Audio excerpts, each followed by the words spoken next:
Welcome back to city news. నిత్యావసర సరుకుల ధరలు తగ్గింపులో భాగంగా ప్రభుత్వ ఆదేశాల మేరకు పట్టణంలోని రైతు బజార్ల నందు కందిపప్పు బియ్యం విక్రయ కేంద్రాలను ఏర్పాటు చేశారు. గాంధీ పార్క్ మరియు గంగన్నమ్మపేటలోని రైతు బజార్లలో ఏర్పాటు చేసిన బియ్యం కందిపప్పు విక్రయ కేంద్రాలను తెనాలి సబ్ కలెక్టర్ ప్రకాష్ జైన్ ప్రారంభించారు. 1 కేజీ కందిపప్పు 160 రూపాయలు, స్టీమ్ బీపీటీ బియ్యం 49, సన్న రకం బీపీటీ కేజీ 48 రూపాయలకు విక్రయించనున్నారు. బహిరంగ మార్కెట్లో ధరల పెరుగుదల నుంచి ప్రజలకు ఉపశమనం కలిగించేందుకు ఆహార పౌర సరఫరాల మంత్రి నాదెండ్ల మనోహర్ ఆదేశాలతో సరసమైన ధరలకు ప్రజలకు అందించేందుకు వీటిని ఏర్పాటు చేయడం జరిగిందని, ప్రజలు వీటిని సద్వినియోగం చేసుకోవాలని సబ్ కలెక్టర్ ప్రకాష్ జైన్ తెలిపారు. కార్యక్రమంలో MRO Srinivas Reddy, deputy tahsildar JVSN Murthy, ASOP Vani, Rythu Bazar అధికారి Ramakrishna, rice millers association Pavuluri Rambabu, commission merchants association Suggula Venkatappaiah, Addanki Mohan తదితరులు పాల్గొన్నారు.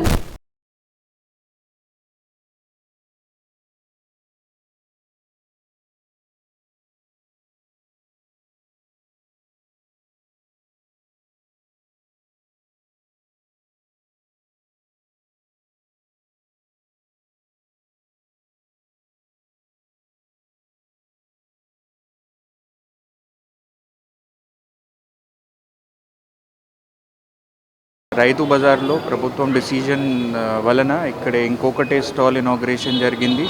ఈ స్టాల్లో అందరి కోసం కందిపప్పు తర్వాత రైస్ మనం కొంచెం సబ్సిడైజ్ ప్రైస్లో అవైలబుల్ చేస్తాం. ఇక్కడ అందరూ వస్తే వాళ్ళు కొనుక్కుంటారు. అంతే.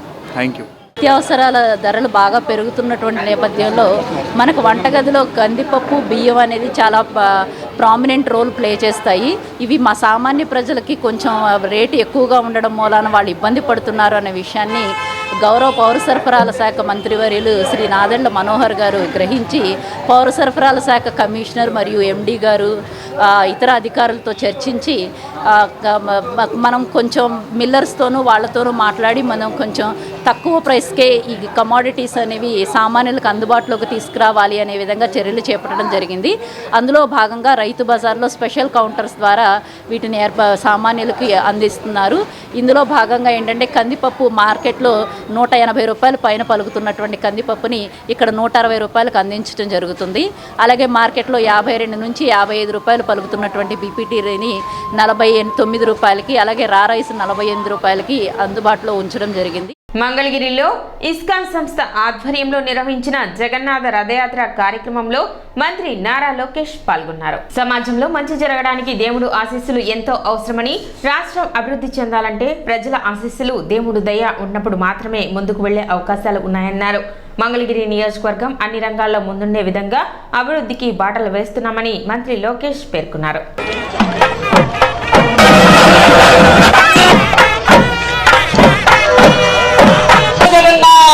जय जगन्नाथ, जय बलदेव, जगन्नाथ स्वामी की जय जगन्नाथ, जय बलराम, जय जगन्नाथ, प्रभुपाद प्रभुपाद प्रभुपाद, जय प्रभु कृष्ण कृष्ण हरे राम राम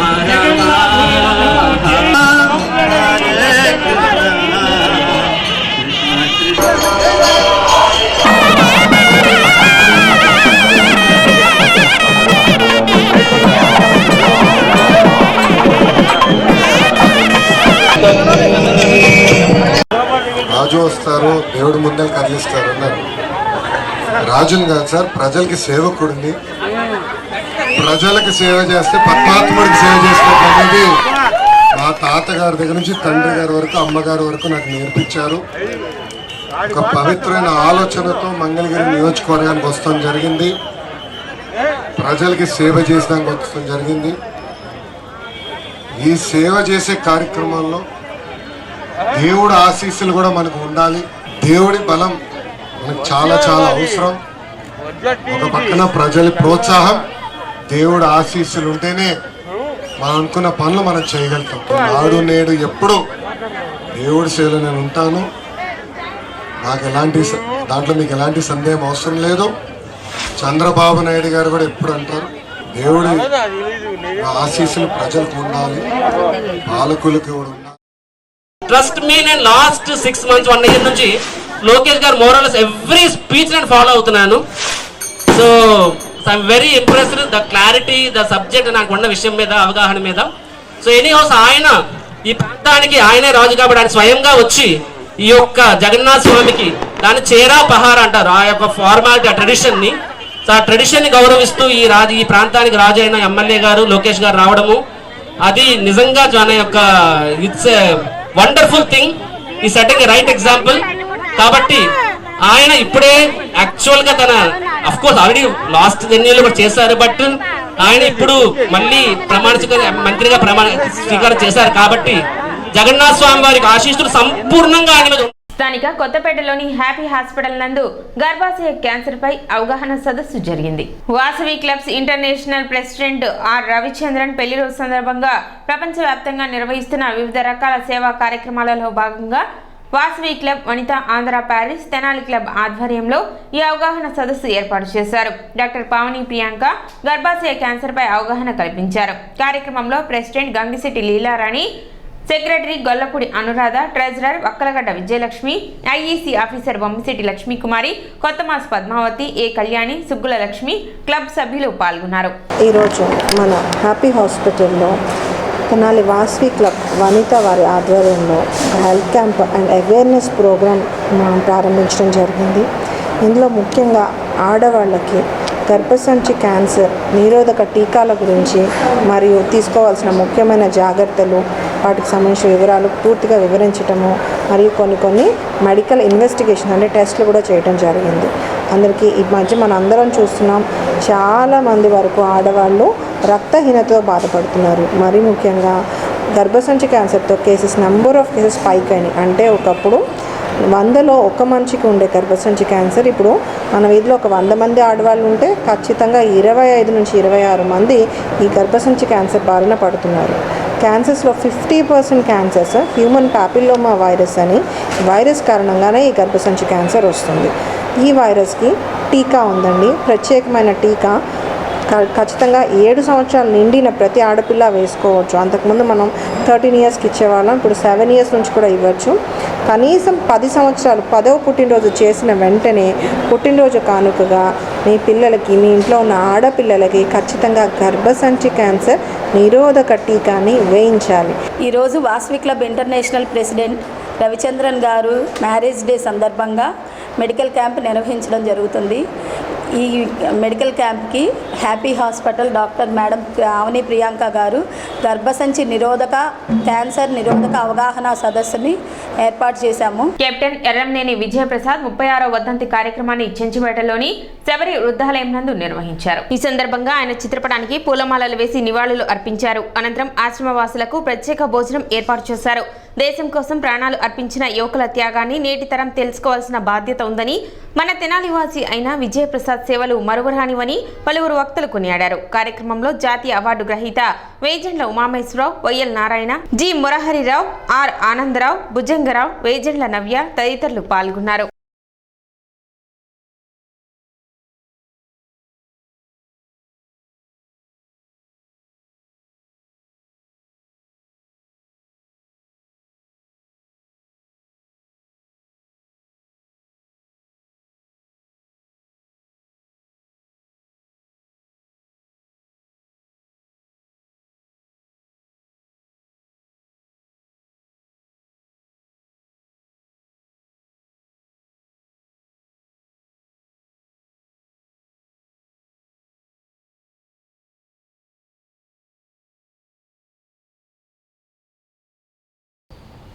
ఇవంతా వర్ధంతి సందర్భంగా ఇక్కడ తయారు స్కూల్లో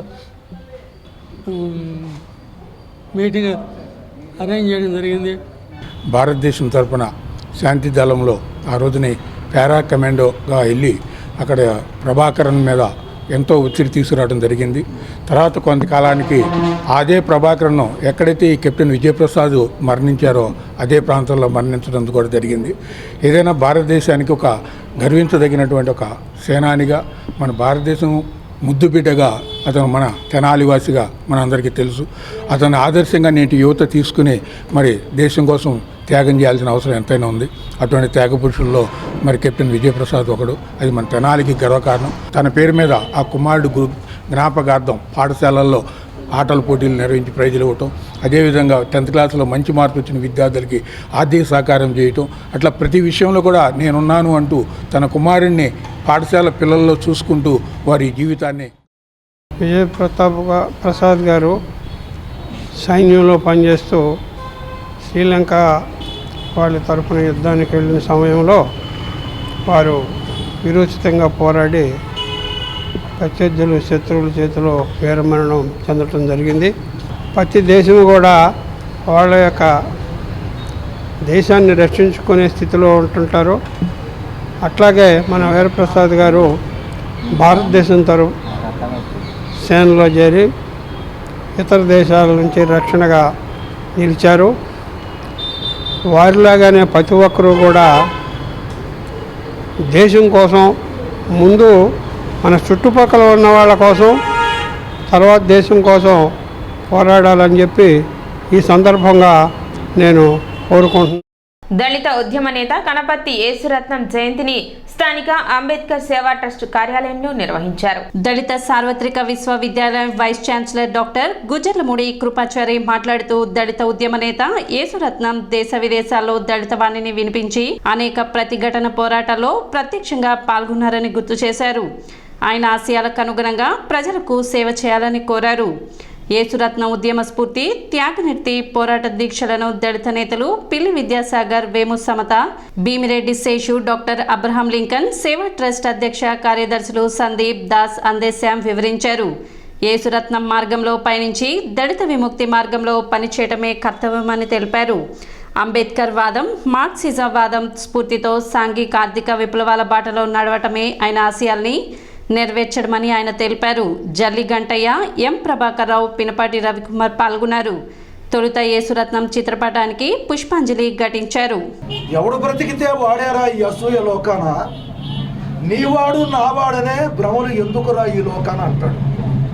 ఈ సమకాలీన పరిస్థితుల్లో ఎక్కడైతే కష్టం ఉన్నదో, ఎక్కడైతే ఇబ్బంది ఉన్నదో, తాను ఏ జాతిలో అయితే పుట్టాడో మరి ముఖ్యంగా ఆ జాతి కొరకు ప్రత్యేకంగా అంబేద్కర్ వాదాన్ని ముందుకు తీసుకొని వెళ్ళి ఏదో ఒక రోజున ఈ దేశంలో సమాజ స్థాపన జరగాలని తన కష్టార్జితమే కాకుండా తల్లిదండ్రులకు కూడా తెలియకుండా తను, ఎందుకంటే వాళ్ళ నాన్న పేరు, ఇంకో మాట కూడా చెప్పాలి ఈ సందర్భంలో, కనపర్తి యేసురత్నం అని పూర్తి పేరుతో మొట్టమొదటిగా ఆ ప్రాంతంలో పిలువబడింది యేసురత్నం గారే.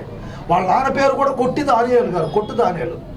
ఈ యేసురత్నం గారి జయంతిని ఈ సమకాలీన పరిస్థితుల్లో, ఈ ఆధునిక పోకడలో ఉన్నటువంటి పరిస్థితుల్లో కూడా ఈ జయంత్యుత్సవాన్ని అంబేద్కర్ సేవా ట్రస్ట్ ఆధ్వర్యంలో ఇక్కడ చేయటం అనేది ఎంతో అభినందించదగిన విషయం. కారణం ఏంటంటే ఆయన 68వ పుట్టినరోజు సందర్భంగా ఆయన చేసినటువంటి సామాజిక పరమైనటువంటి ఉద్యమ కోణాన్ని ఒకసారి ఆలోచిస్తే, మానవత్వం అందశ్రీ అన్నట్టు మానవత్వం అడిగంటిపోతున్న ఈ రోజుల్లో కూడా ఆయన నమ్మిన సిద్ధాంతం కోసం చివరి వరకు అదే నిబద్ధతతో నిలబడ్డటువంటి మహోన్నతమైన ఆదర్శమూర్తి కనపర్తి యేసురత్నం. అందుకే ఆయన్ని ఆర్గానిక్ ఇంటలెక్చువల్ అన్నారు. ఈ రోజుల్లో మనం చూడలేము అట్లాంటి వ్యక్తులను. ఉద్యమాన్ని నిబద్ధతతో ముందుకు నడిపించడమే కాకుండా భవిష్యత్ తరానికి ఒక మార్గదర్శకత్వంలో ఆయన్ని చూసి తర్వాత తరాలు నడవచ్చు. అట్లాంటి ఉద్యమ నేపథ్యం ఉన్న యేసురత్నం అన్న చాలా సాధారణంగా, చాలా సహజంగా అందరి మధ్య జీవించి అర్ధాంతరంగా వెళ్ళిపోవటం చాలా బాధ. సిటీ న్యూస్ ముంచే ముందు ముఖ్యాంశాలు మరోసారి.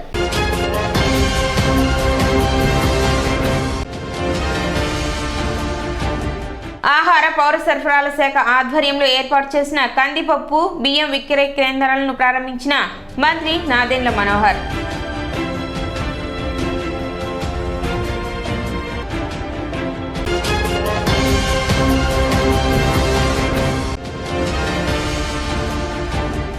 దుగ్గిరాల కోల్డ్ స్టోరేజ్ అగ్ని ప్రమాద బాధిత పసుపు రైతులకు ప్రభుత్వం నష్టపరిహారం ప్రకటించడం పట్ల హర్షం వ్యక్తం చేసిన పసుపు రైతులు.